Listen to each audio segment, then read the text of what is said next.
Boa noite, estamos aí a uns 30 segundos das 7h30. Hoje é o quarto estudo dessa introdução ao Antigo Testamento. Aconselho que vocês assistam os anteriores para pegar a série, cada um é independente, né? Mas para pegar a série. Nos primeiros 3 estudos nós fomos até Josué, e no estudo passado eu falei um pouco das guerras santas do Antigo Testamento, né? Hoje eu não vou fazer uma continuação, eu estou dando assim conceitos que valem para o Antigo Testamento inteiro, né? E um dos conceitos que a gente tem que ter bem em mente para entender o Antigo Testamento e o Antigo Testamento inteiro, e por que não até o Novo Testamento também assim, mas principalmente o Antigo Testamento, é o conceito da aliança, a importância da aliança para o povo de Deus, né? Do relacionamento de Deus com o seu povo. Então esse é o estudo de hoje. Não vou sair muito desse tema aqui. Esse tema é um conceito que a gente precisa ter bem em mente para conseguir entender os demais estudos que vem pela frente aí. Então, a introdução ao Antigo Testamento, a importância da aliança. Olha, a aliança foi reestabelecida ou renovada diversas vezes. Vamos começar lá por Abraão. Tá? Eu já até dei algumas pinceladas sobre isso já há alguns estudos atrás, eu acho que foi no segundo estudo, mas quero retornar um pouquinho para a gente seguir. Aliança com Abraão. Deus firmou uma aliança com Abraão. Eu sou o Deus Todo-Poderoso, ande segundo a minha vontade e seja íntegro. Estabelecerei a minha aliança como aliança eterna entre mim e você e os seus futuros descendentes, para ser o seu Deus e o Deus dos seus descendentes. Uma aliança sempre tem duas partes, né?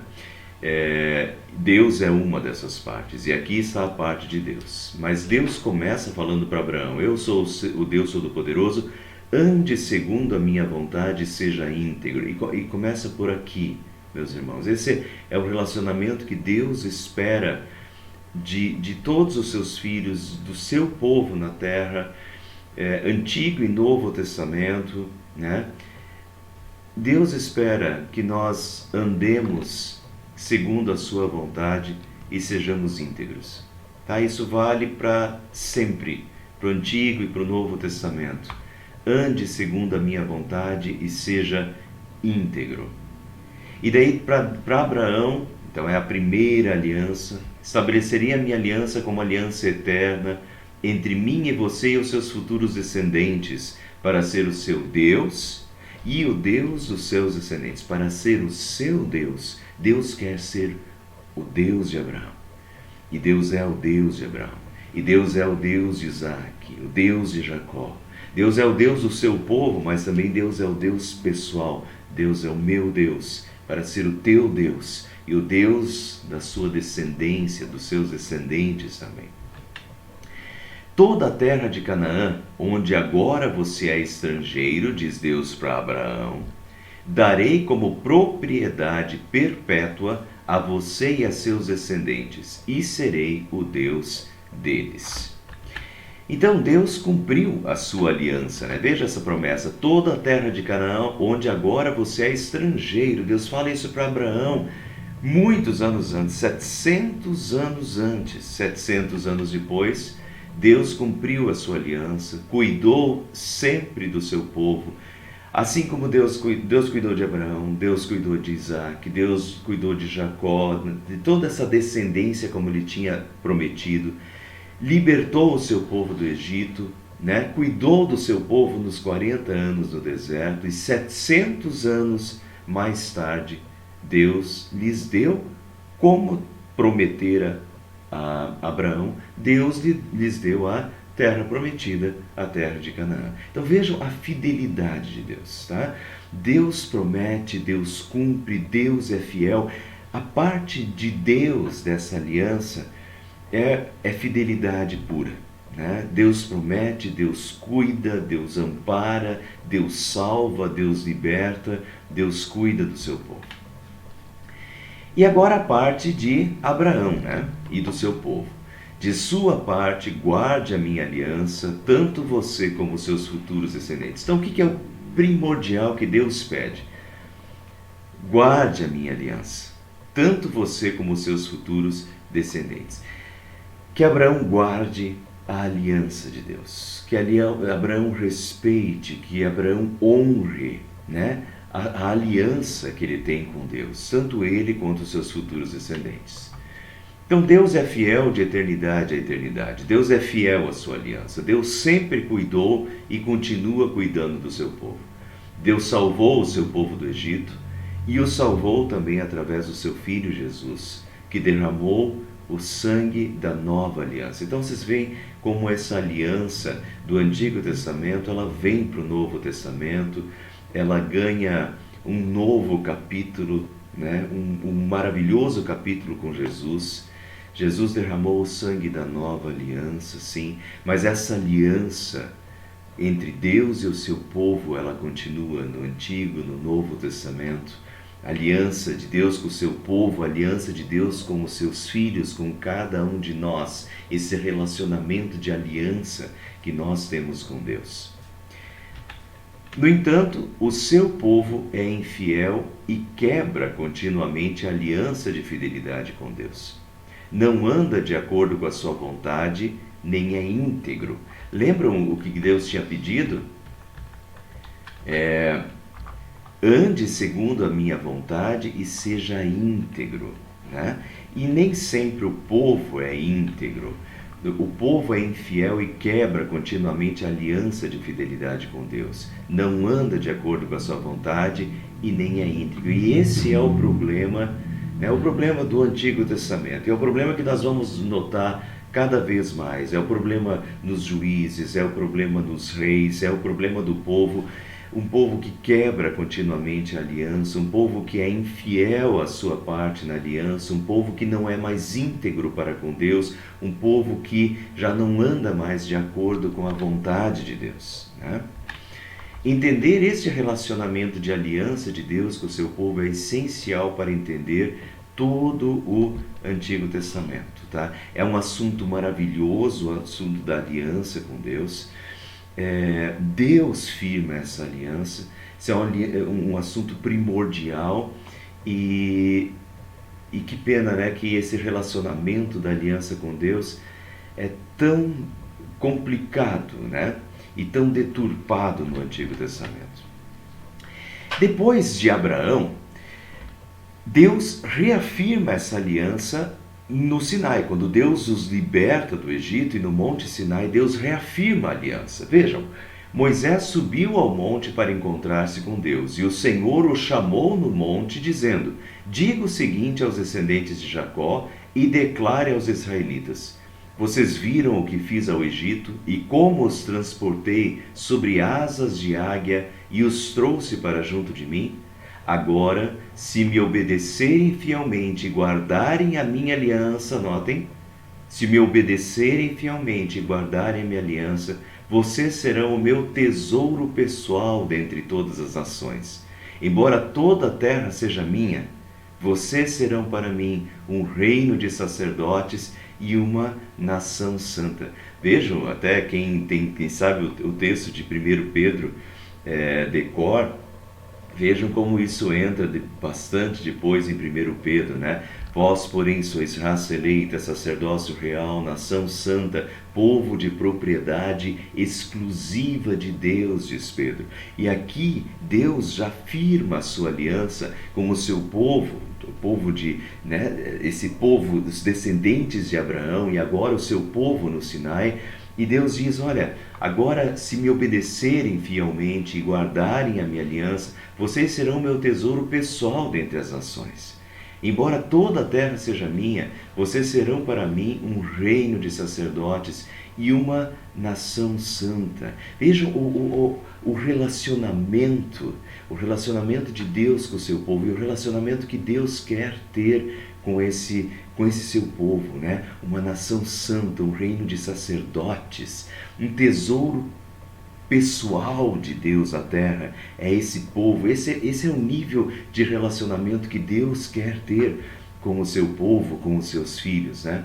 Mas essa aliança está sim em obediência, se me obedecerem fielmente e guardarem a minha aliança, tá? Então a aliança está em Deus promete ser fiel. E Deus promete fazer desse povo um reino de sacerdotes, uma nação santa, o seu tesouro pessoal. Mas da parte do povo, eles precisam obedecer e guardar essa aliança também. E veja como continua Êxodo capítulo 19. Moisés então voltou, porque notem aqui que Moisés subiu ao monte para encontrar-se com Deus. E Deus então diz isso para Moisés para transmitir ao povo. Moisés então voltou, convocou as autoridades do povo e lhes expôs tudo que o Senhor havia lhe mandado. Notem aqui o tratado. Tem um tratado sendo feito aqui. Moisés sobe no monte, Deus dá as condições. Moisés desce do monte, Moisés reúne, convocou as autoridades do povo, tá, os líderes, e lhes expôs tudo que o Senhor havia lhe mandado falar. O povo todo respondeu unânime. É um tratado. Deus havia se manifestado e Deus havia dado a sua parte desse tratado. E o povo todo respondeu unânime: faremos tudo que o Senhor ordenou. E Moisés levou ao Senhor a resposta do povo. E está selado o acordo. Está novamente selada a aliança. Deus coloca as condições e o povo ouve, e o povo unânime diz: faremos tudo que o Senhor ordenou. E Moisés então levou a resposta do povo. Deus firmou a aliança usando os conhecidos tratados de suzerania.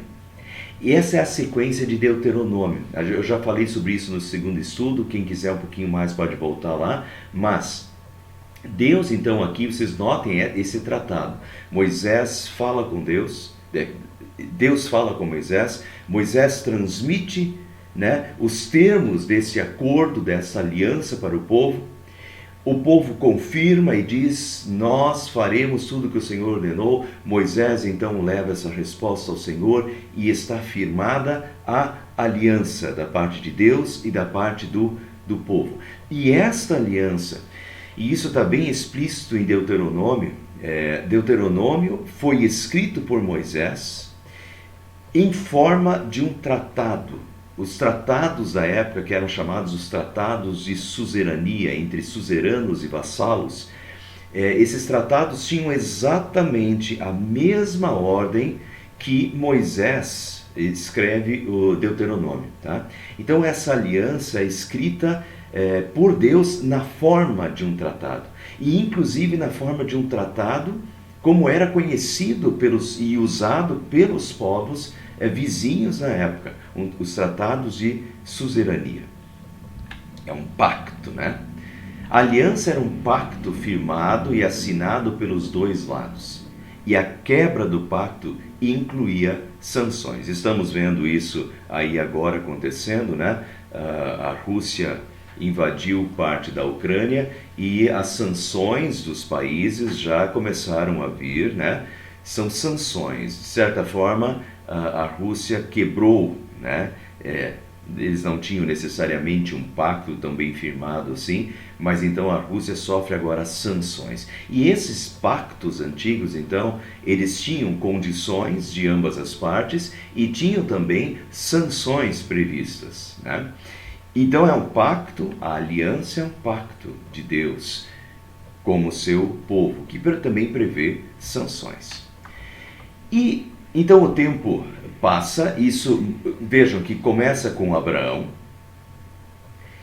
depois Moisés, no Sinai, Deus dá novamente essa aliança, inclusive como um tratado de suzerania, os mesmos moldes do tratado de suzerania. Deus então renova isso, restabelece essa aliança.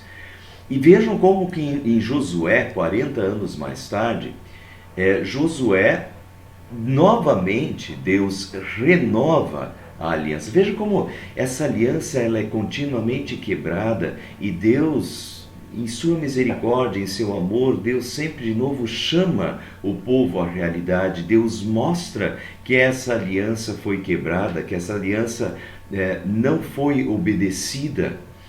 E Deus novamente sempre restabelece essa aliança com o seu povo. E no final do livro de Josué, nós temos a renovação da aliança em Siquém. Josué agora estava com 110 anos e seus dias estavam no fim. É o final já do livro de Josué. Eles já haviam entrado na Terra Prometida, né? A Terra Prometida já estava praticamente conquistada, dividida inclusive. Agora está Josué vai morrer. É o último capítulo de Josué. O povo já está habitando na Terra Prometida. Então, nesse momento em que Deus já tinha cumprido a sua parte na aliança, Deus lhes deu a terra de Canaã, Deus lhes deu a terra prometida, eles estão na terra prometida, a terra prometida já está dividida. Agora é o momento de restabelecer as bases dessa aliança com Deus, né? O povo já estava na terra prometida, então Deus lhes chama a renovar a aliança. Novamente, está escrito na forma de um tratado de suzerania. É interessante, eu quero frisar isso para vocês, quer dizer, a gente não vê isso claramente. Nenhum lugar da Bíblia diz, olha, essa aliança é na forma de um tratado de suzerania. Mas estudando os tratados de suzerania, os especialistas não têm dúvida, inclusive ele é praticamente a mesma sequência do tratado de suzerania dos hititas, né? Então, os moldes de um tratado de suzerania. Tanto Moisés, em Deuteronômio, 40 anos antes, firma, né, escreve Deuteronômio como um tratado de suzerania, firmando essa aliança, quanto agora Josué, no final da sua vida, novamente usa os mesmos moldes de um tratado de suzerania no último capítulo do seu livro de Josué, para novamente renovar as bases da aliança, tá? Então vamos ver um pouquinho melhor isso daqui. Os tratados de suzerania eram pactos entre reinos fortes, que eram, no caso, o suzerano, né, o reino mais forte, e os povos mais fracos, os vassalos. Tem vários tratados aí entre os hititas. O Egito também, que o Egito era uma nação extremamente potente da época, então tem muitos desses tratados assinados com o Egito, né? O Egito, no caso, era o suzerano, era o povo mais forte, e os povos mais fracos eram os vassalos. O suzerano prometia, através desses tratados, prometia não destruir o vassalo e lhe oferecer proteção.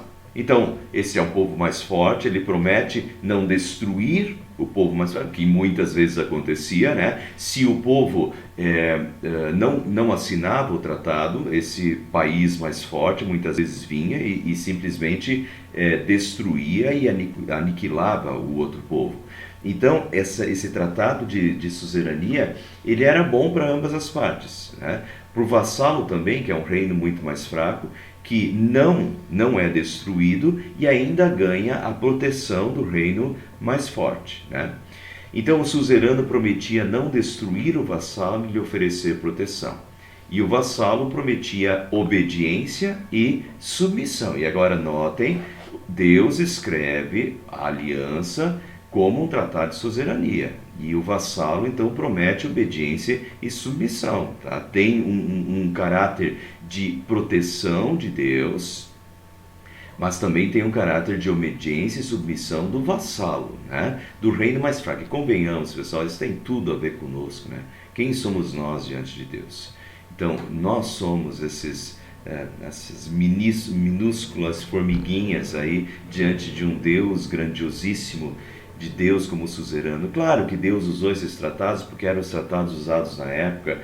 A gente se relacionar com Deus simplesmente a partir disso e achar como se Deus fosse o suzerano nas mesmas bases daqueles reinos daquela época, nem faria sentido, porque nós sabemos quem é Deus, que tipo de Deus, né? Deus é o nosso Criador, o nosso Salvador, o nosso Santificador.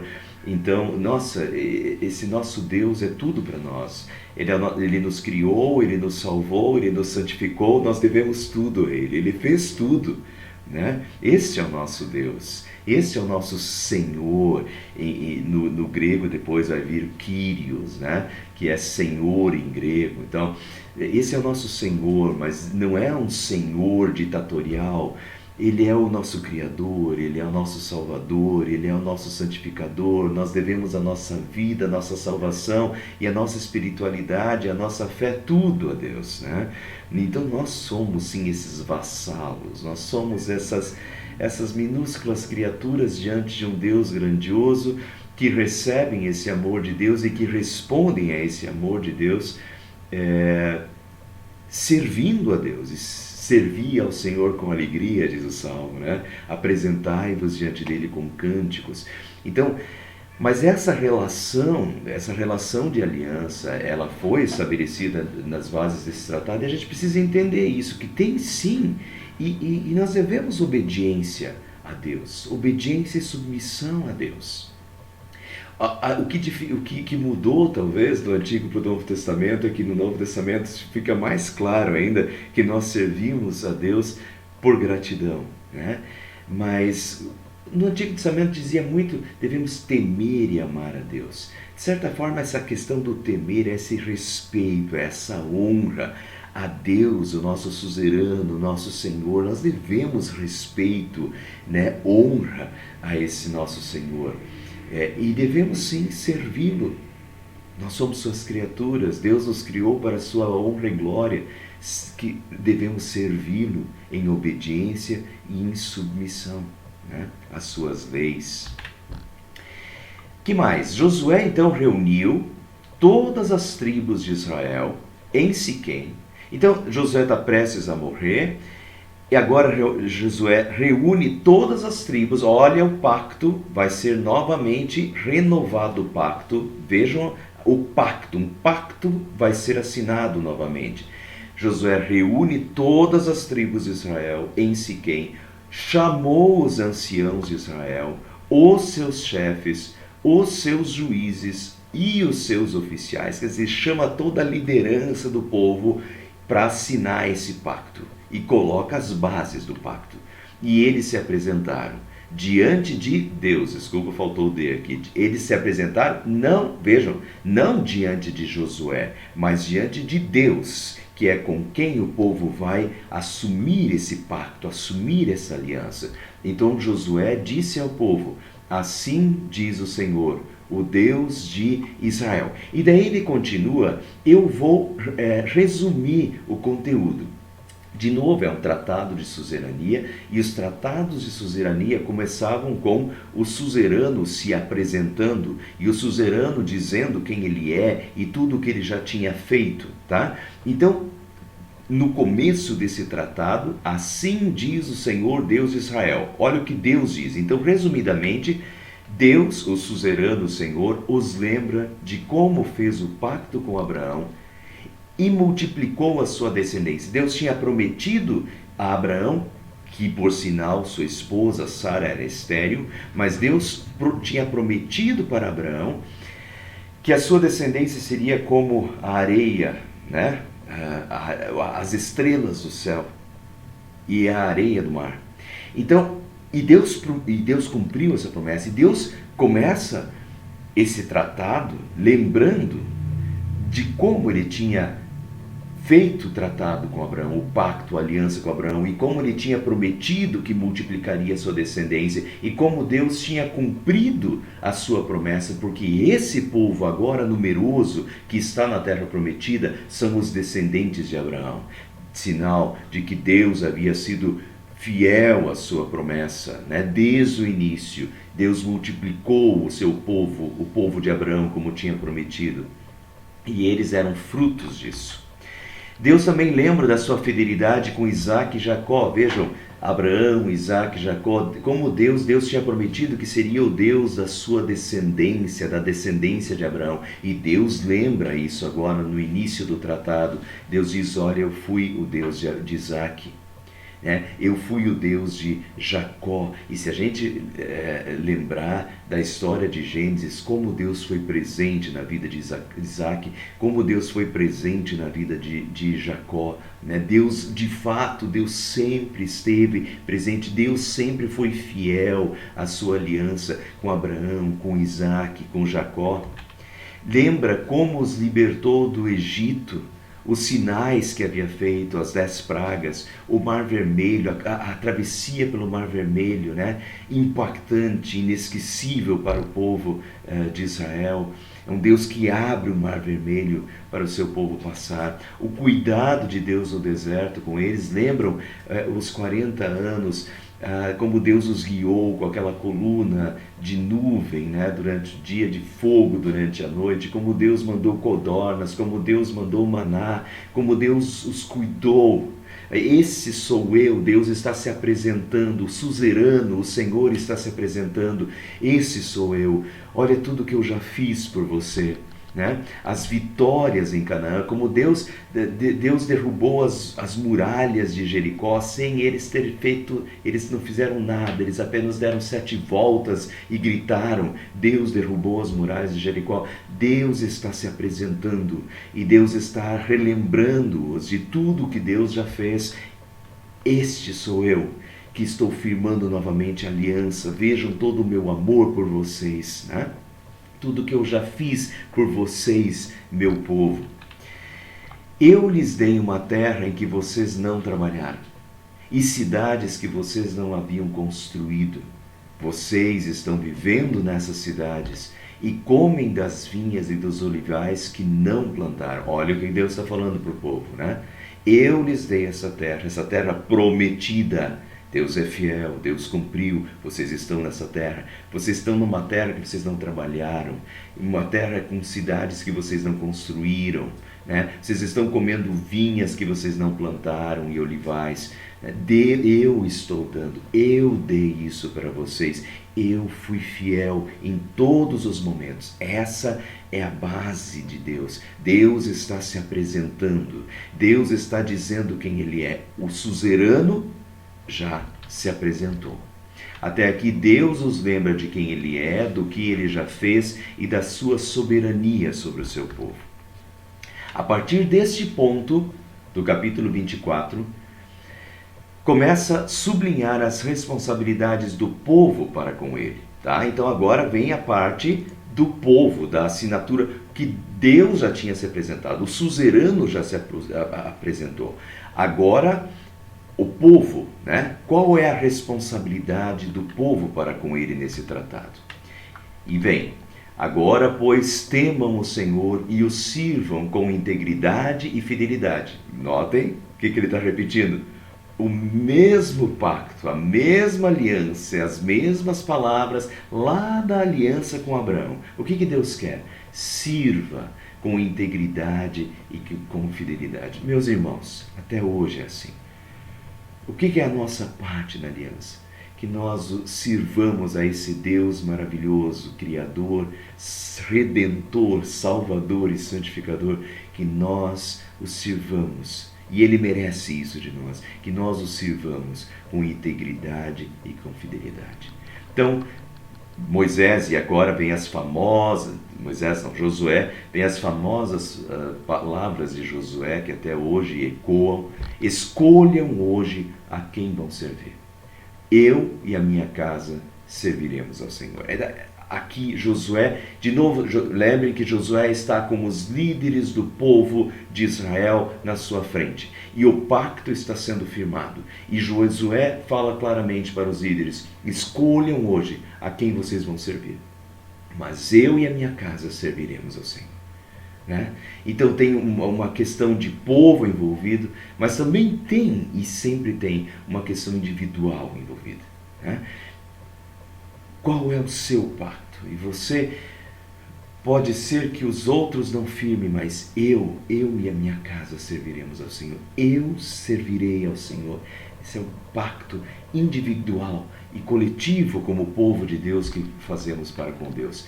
Mas então Josué diz, escolham hoje a vão servir, eu e a minha casa serviremos ao Senhor. Mas então o povo respondeu, longe de nós abandonar o Senhor para servir outros deuses, porque o Senhor é o nosso Deus. Ele é quem nos tirou do Egito e eles lembram da salvação. Eles são reconhecidos por isso. Assim como nós, hoje, se nós fôssemos atualizar esse pacto, nós diríamos assim, nós sabemos que foi Jesus quem morreu por nós na cruz e deu a sua vida por nós na cruz para que nós tenhamos salvação, e não há nenhum outro nome pelo qual importa que sejamos salvos, como diz Paulo. Só há salvação em Jesus, e Jesus morreu na cruz por nós e deu a sua vida por mim. Sim, eu servirei ao Senhor. Tá? Então, longe de nós abandonar o Senhor para servir outros deuses, porque o Senhor é o nosso Deus, Ele que nos tirou do Egito e nos guardou por todo o caminho. Portanto, nós também serviremos ao Senhor, pois Ele é o nosso Deus. Novamente, firmado o pacto, firmada a aliança. Deus, o suzerano, o Senhor, se apresenta. E o povo promete fidelidade. Né? Servi-lo com integridade, com fidelidade, né? Servir ao Senhor. Essa questão do servir ao Senhor. Servir vem de servo, nós somos servos, tá? Somos servos do Senhor. E a nossa vida é uma vida a serviço de Deus, e deveria ser assim. Não vamos inverter as coisas. Não vamos achar que nós somos os senhores e que Deus tem que nos servir. Nós somos servos, né? Cada um no seu lugar. Deus é o suzerano, Deus é o Senhor. Nós somos os seus servos. Servos que foram criados para a sua honra, louvor e glória. Servos que receberam a salvação de Jesus Cristo na cruz e por isso servem a Jesus com alegria. Servos que foram convertidos pelo Espírito Santo e só temos fé por causa dele. Então servimos a esse Deus Pai, Filho e Espírito Santo com toda a alegria da nossa vida. Mas a nossa vida é uma vida para servir, uma vida na qual servimos, né? Uma vida de servos, né? de Deus. E já terminando, Josué então disse ao povo, vocês são testemunhas contra vocês mesmos, de que escolheram o Senhor para o servir. Agora inclinem o coração ao Senhor. E o povo disse, ao Senhor nosso Deus serviremos e obedeceremos a sua voz. Uma promessa de obediência, de servir e de obedecer ao Senhor, de inclinar ao Senhor o coração. Tá? E foi isso aqui que o povo no decorrer dos tempos não fez. O povo quebrou e sempre de novo, e aí vem todo o restante do Antigo Testamento, continuamente uma quebra da aliança. Que o povo é infiel, em que o povo não inclina o seu coração a Deus, em que o povo não é servo, quer ser o Senhor da sua história, em que o povo não obedece, não serve, né? Não é mais fiel à lei de Deus, não segue mais o Senhor, que o povo tem outros deuses, né? Enfim, é uma contínua infidelidade. No meio dessas contínuas infidelidades, Deus ainda é extremamente misericordioso, paciente e amoroso com o seu povo e sempre de novo dá condições de um restabelecimento da aliança. Mas sim, o povo é desobediente e o povo se volta contra o suzerano, contra o Senhor. E daí vem Juízes, e eu só quero usar Juízes como um exemplo. Juízes vem depois de Josué, né? O período de Juízes é um período em que Josué havia morrido, então não tem um outro líder. Mas Juízes tem sempre um ciclo. Qual é o ciclo dos Juízes? O ciclo dos Juízes é este, ó. O povo se afasta de Deus e pratica o pecado. É uma apostasia. O povo não obedece mais a Deus, faz o que bem entende, se volta aos outros deuses, né? Completa desobediência e rebeldia contra Deus. Então, Deus, vejam, o suzerano, que promete fidelidade e que promete proteção, mas então o suzerano, diante dessa quebra da aliança, o suzerano, o Senhor, já não oferece mais a sua proteção. Eles rejeitam a Deus, eles se afastam de Deus, seguem os seus próprios caminhos e outros deuses, e Deus, o suzerano, o Senhor, então tira a sua proteção. E quando Deus tira a sua proteção, e muitas vezes Deus também repreende, né? Assim como um pai e uma mãe precisam repreender os seus filhos por amor, Deus às vezes repreende os seus filhos com amor, e Deus tira a sua proteção. E quando Deus tira a sua proteção, o que acontece é a desgraça e a opressão. Os outros povos dominavam o povo de Deus por 8, 10, 20 anos e dominavam com opressão o povo de Deus. Então o povo caía em si e percebia que Deus os havia abandonado ou tirado a sua proteção. Percebem o seu pecado, percebem o seu afastamento, se arrependem de todo o coração. E quando o povo se arrepende de todo o coração e chora e lamenta diante de Deus e pede que Deus novamente o socorra, então Deus se levanta e Deus novamente lhes dá um líder, que eram os juízes, os assim chamados juízes. Não os juízes de hoje que estão nos fóruns, né, julgando, mas os juízes daquela época eram líderes civis e líderes militares que guiavam ou que lideravam o povo contra os opressores, contra os povos opressores, e os libertavam. Tá? Então Deus enviava um juiz que libertava o povo e que novamente trazia prosperidade ao reino.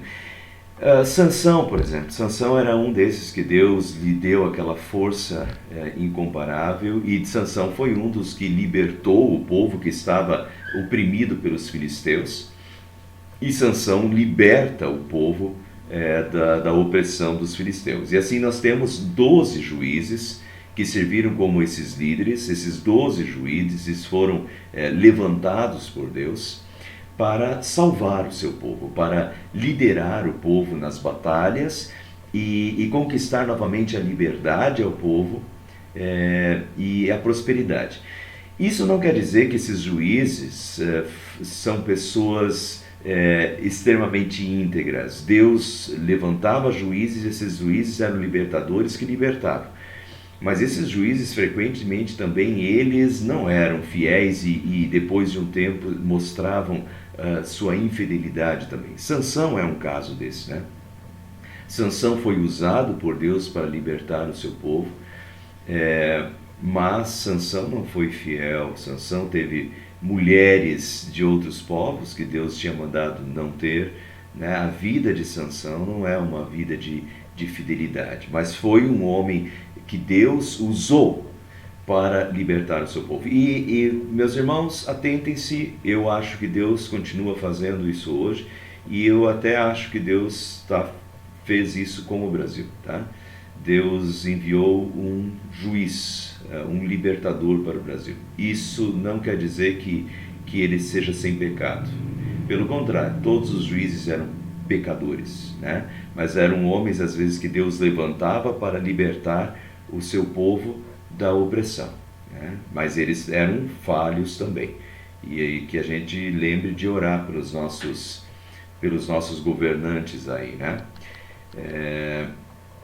Mas enfim, então esse era o ciclo dos juízes, e não só dos juízes. Eu estou mostrando esse ciclo, e eu comecei lá falando da aliança com vocês, para mostrar a quebra da aliança e o que a quebra da aliança resultava. Quando o povo era infiel à aliança e quebrava a aliança e esquecia de Deus e já não andava mais em obediência, em integridade diante de Deus, se inclinando o seu coração para com Deus, Deus então tirava a sua proteção. E quando Deus tirava a sua proteção, como um método até didático de chamada ao arrependimento. Quando Deus tirava a sua proteção, então o povo caía em desgraça, em opressão.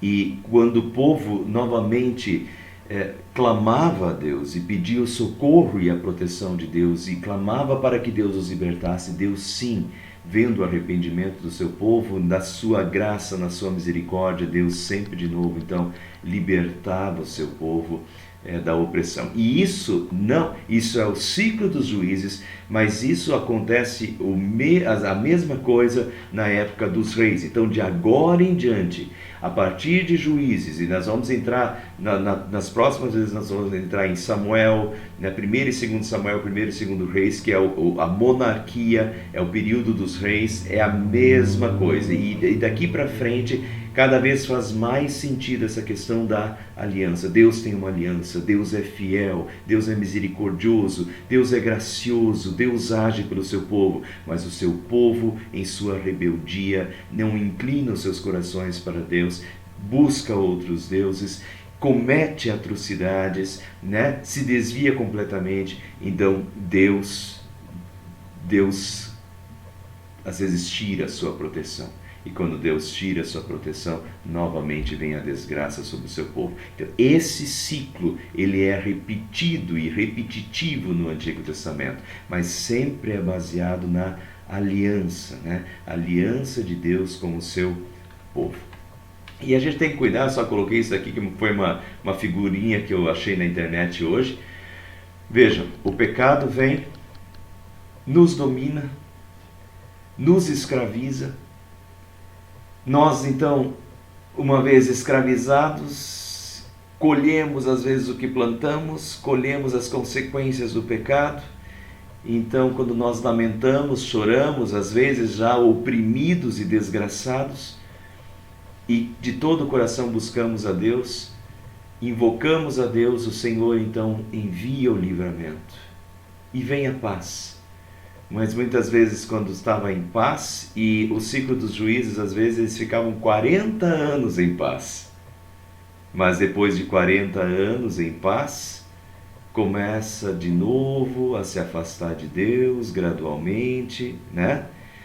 E de novo cai em pecado, e de novo o pecado às vezes domina e começa o mesmo ciclo de novo. Então, cuidado, o pecado é cíclico, né?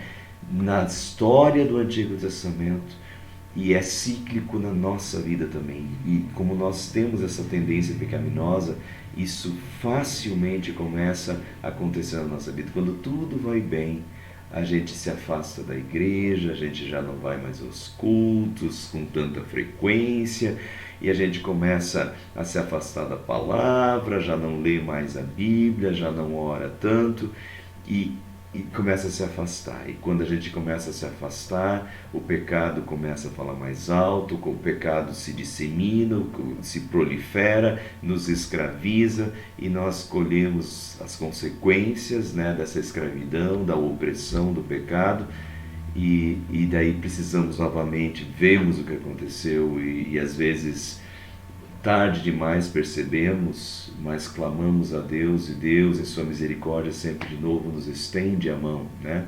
Temos um Deus misericordioso, que ainda que nós quebremos a aliança, é misericordioso para nos perdoar. Mas quando a gente precisa entender o ciclo, né?